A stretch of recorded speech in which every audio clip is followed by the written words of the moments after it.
شروع اللہ کا نام لے کر جو بڑا مہربان نہایت رحم والا ہے۔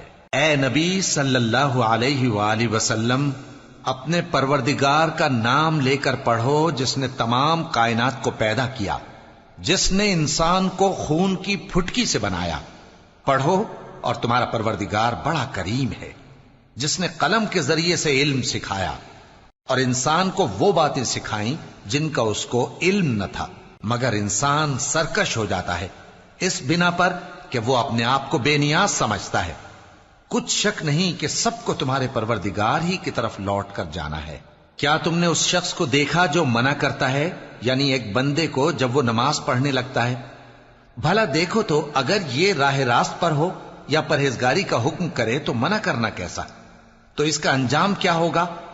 ذرا دیکھو تو اگر اس نے دین حق کو جھٹلایا اور اس سے منہ موڑا، کیا اس کو معلوم نہیں کہ اللہ دیکھ رہا ہے؟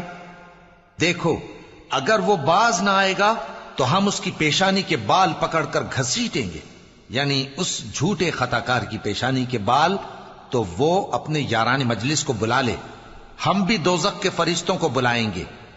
دیکھو، اس کا کہا نہ ماننا اور سجدہ کرنا اور اللہ کا قرب حاصل کرتے رہنا۔